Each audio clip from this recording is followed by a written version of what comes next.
What's going on, guys? So today I'm going to show you guys how to wrap your exhaust pipe with heat wrap. Now there's lots of ways of doing it. I'm going to show you the way I know how to do it, and if it helps you out, that's great. So let's get right into it. All right, before we get started here, I just want to say thank you for you guys watching my YouTube channel. I am 200 watch hours away from being able to monetize, which is amazing. It's going to help me do more projects like this and more videos like this for you guys, and I'm super excited about that. All right, first things first, what you're going to need before you start this project is you're going to need a spray bottle with just water in it. You're obviously going to need your heat wrap, a good X-Acto knife, some gloves, some stainless steel zap straps. You can get these on Amazon. A good set of pliers, and that's pretty much it. First off then, after you have all that, what you want to do, you definitely want to glove up, because the fiberglass bits that come off this stuff is pretty nasty. You do not want to get that stuff in your fingers. It does not feel nice. It is a real pain to get out. And yeah, it's just not fun. So make sure you wear some gloves. What we're going to do is we're going to start out with this wastegate dump pipe that I built for the E46 project. I'm going to wrap this one in black. So what we're going to do for starters, we're going to start with the easy one. This is the easy one. This is a little bit more complicated. And then this one is going to involve a lot of swearing and time lapses to get wrapped. But let's just start here. Be very careful when you undo this.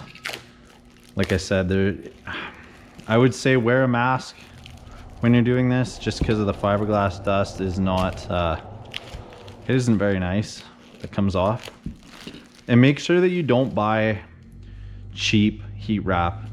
I bought cheap heat wrap in the past, and what ends up happening is it gets brittle and it ends up breaking off, and it just sucks.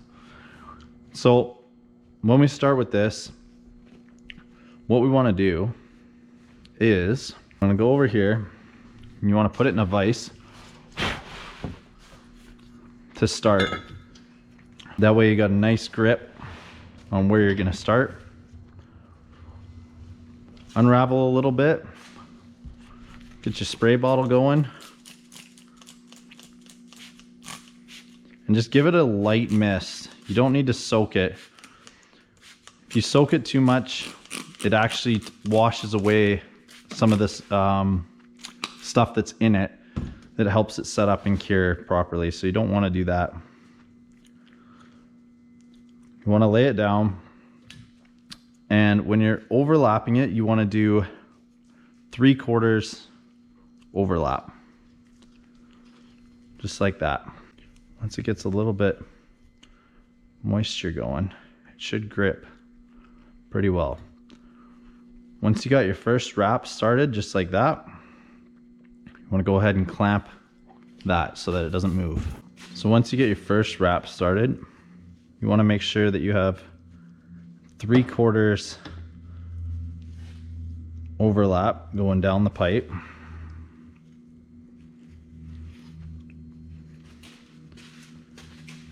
And each time you go around, you want to make sure you pull it nice and tight around it. The tighter, the better. Give it a couple sprays here and there. Don't use too much. It's just literally to keep the fibers down so you don't breathe them in. And helps it stick better.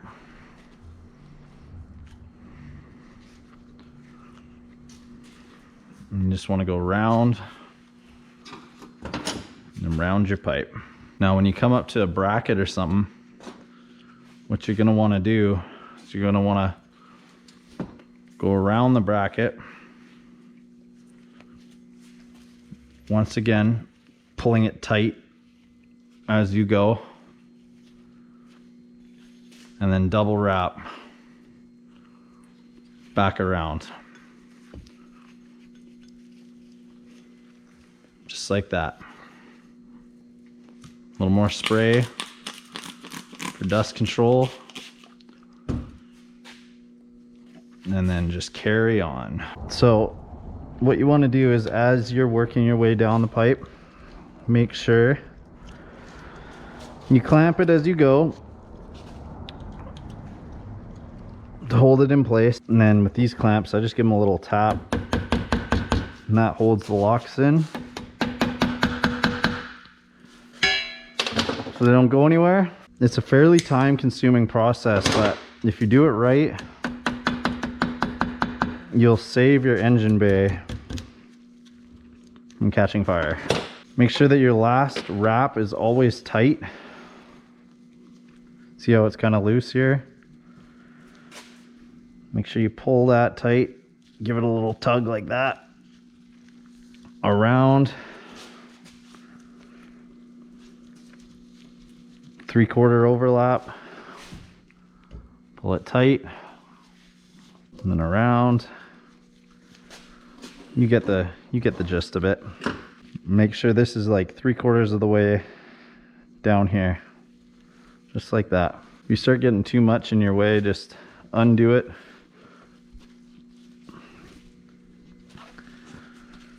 Wrap it up and keep it out of your way. You can see all the fibers flying around in the air. This stuff is nasty. So like I said before, make sure you wear a mask. 3/4 of the way.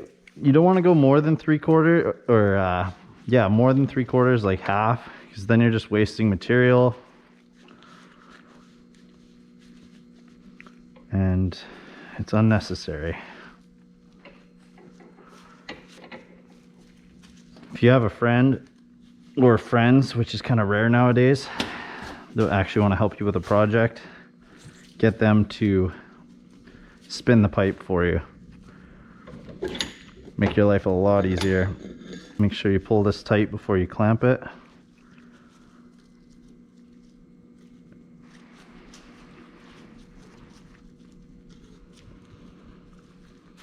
Give her a tug with the old pliers.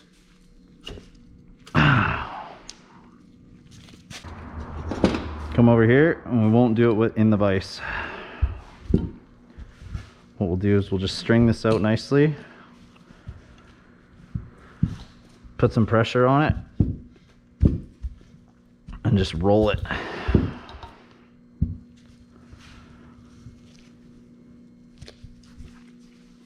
little bit of dust control.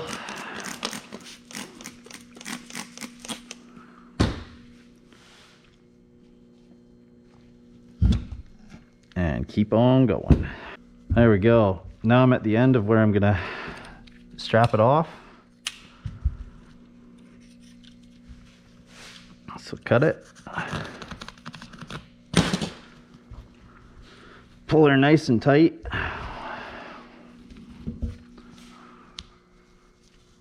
Around like that. Get your straps.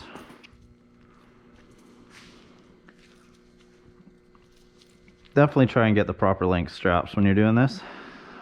That was my mistake, but such is life.